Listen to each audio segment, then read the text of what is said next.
Are you preparing for an English test? Today, we have super common idioms that you can use in typical speaking situations.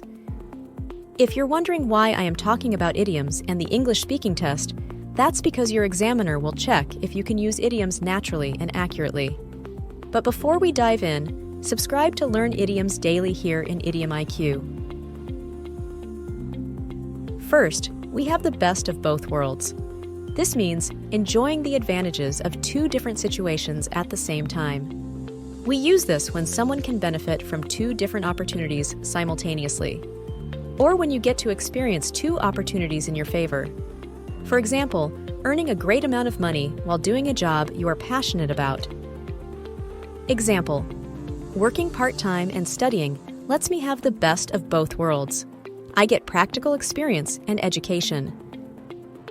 Next is, don't judge a book by its cover. This means, don't form an opinion about something or someone based solely on appearance. When can you use this? When reminding someone to look deeper than the surface before making a judgment. Not just because someone with a lot of tattoos, he or she is a bad person. Example: I thought this old restaurant wouldn't be good, but the food is amazing. It's true you shouldn't judge a book by its cover. Another is a blessing in disguise, meaning a good thing that seemed bad at first. This idiom is used when a situation that initially seemed negative turns out to be positive. Picture this: you find out that your partner is cheating on you, and you break up, and this saved you from a toxic relationship. Example: losing that job was a blessing in disguise, as it forced me to pursue my dream career. Next is the last straw. This means the final problem in a series of problems that finally causes someone to lose patience. When to use: when someone or something has reached a limit of tolerance. This is a funny scene to picture, but you can use this idiom with your spouse whenever he's reaching the limit of annoying you. This doesn't mean divorce or ending relationships, but just give a warning, or else you'll be mad, angry, and furious. Example: the car breaking down was the last straw. I'm going to buy a new one. Another idiom is bread and butter, meaning a person's main source of income or an activity that provides this. When to use this? When talking about the primary way someone earns their living.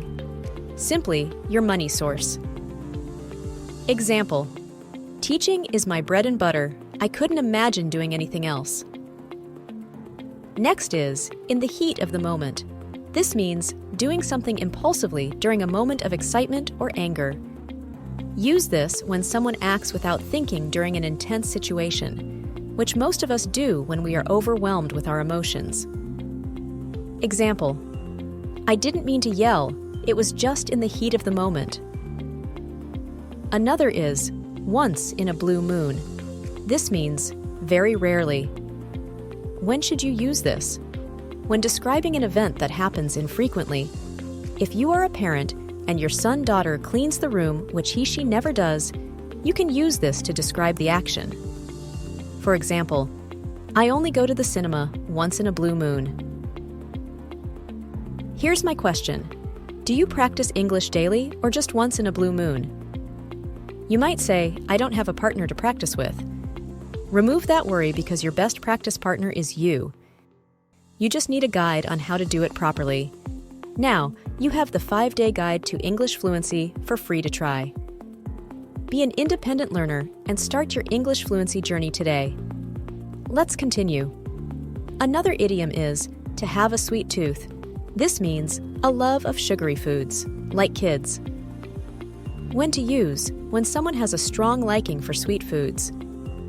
For example, I always have dessert after dinner. I have such a sweet tooth. Next is food for thought. This means something that warrants serious thinking or provides a valuable lesson. When can you use this? When presenting an idea or fact that is worth pondering over. In my opinion, our grandparents are the best source of this. They usually give lessons worth thinking about and reflecting on.